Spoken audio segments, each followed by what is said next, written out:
Hi, I'm Maddie Mustion for GALvanize, and today I have the pleasure to be with Lindsay Jones, who is a NFL beat reporter for The Athletic. So, Lindsay, how are you? I'm good, Maddie. Thanks for having me. Yeah, no problem. So today we want to talk about your who, not your do. Obviously, you're very successful in the industry, but you're also a mother as well as a female in the industry. And I know that your daughter just had her birthday yesterday. So how has your storytelling and your vision changed throughout being a mother?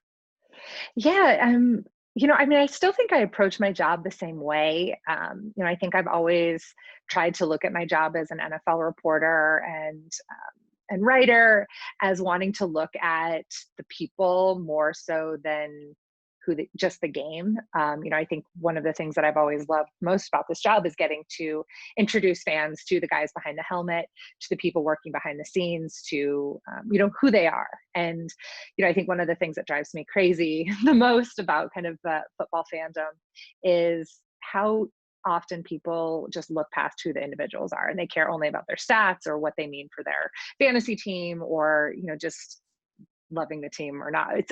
I've always wanted to know who the people are. So I don't think that's necessarily changed since I've become a parent. I do talk with my sources about their own families, I think a lot more. And I think it's changed a little bit the way that some of my sources sometimes interact with me. I think I spent a long time, in my 20s and even probably in my early 30s trying so hard to be kind of one of the guys, not make it a big deal that I'm a woman, that there was anything different about me because of my gender. But once you become a mother, once you become pregnant and are visibly pregnant, it really changes that. I mean, you can't ignore, if you're walking around the locker room and you're, you know, 6, 7, 8, 9 months pregnant, people can't ignore that you're different than your male peers. And, so I've tried to embrace that. I've used, I feel like I talk to the players. I relate on a different level with them now. We talk a lot about parenting, about how their lives have changed since they become fathers. And there are a lot of women who work in the NFL who a lot of people you just might not know. And I talk to them about the challenges of motherhood and being a mother working in a male dominated field with very demanding hours and unpredictable hours. So I guess it wasn't necessarily changed, but my overall approach, but it's just kind of made me a little bit more of a well-rounded person.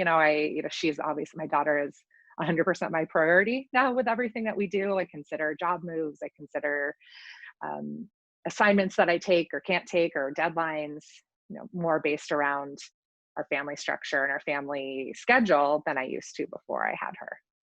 Yeah, and I also, a lot of women I know, especially me as a young reporter going into the industry, I feel like we hear a lot from men, especially, that it's pretty hard to have a family in the industry. What would you tell young reporters, especially young female reporters, that are looking to go into the industry and, maybe worried about having a family or committing time to having children?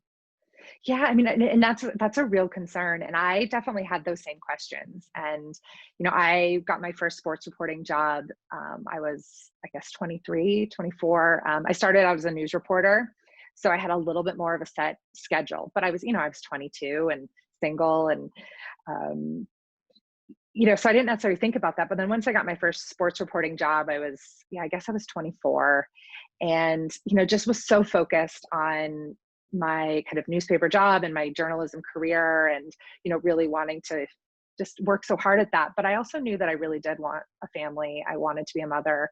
And it was really hard. I just didn't see it. I didn't see it in the sports business. And I think a lot of that was, it's not that there weren't mothers there. I just think, we tried so hard. One of our instincts as women, I think, is to not show any sort of weakness. And I think a lot of, sometimes, having, admitting that you can't do something because you can't do something like schedule wise.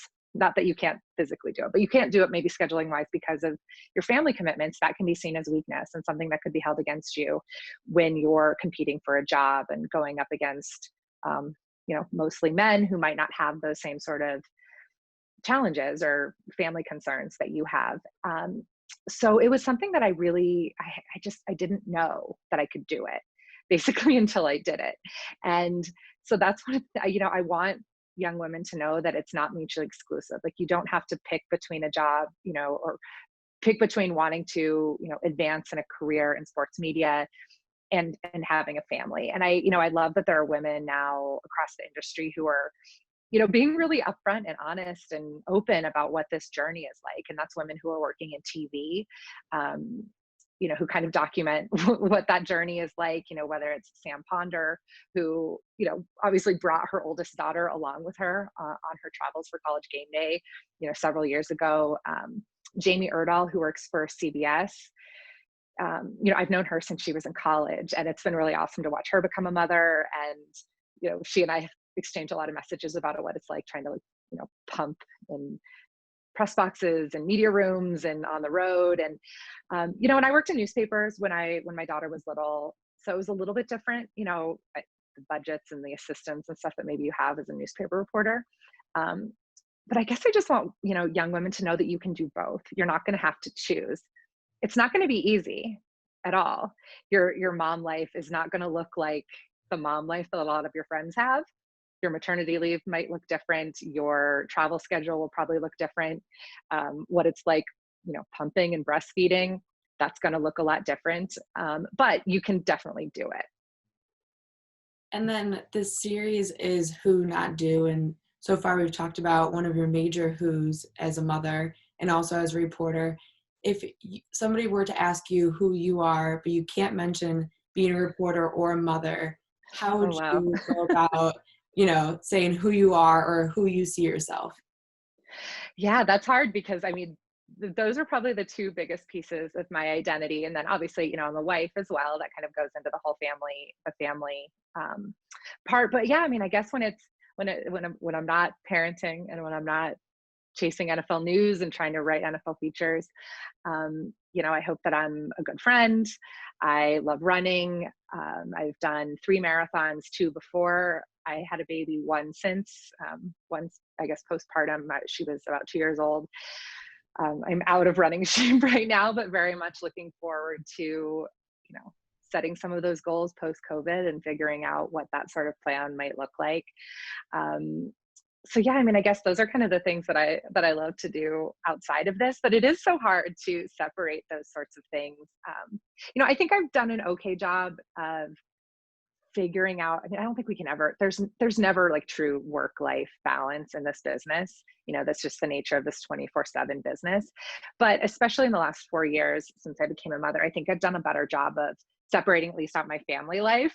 But I just don't think, I hopefully other mothers would understand this too, but I think once you become a parent, you just cannot extricate that part from yourself. She is so intertwined with every single thing that I do, everything I think about, every move I make.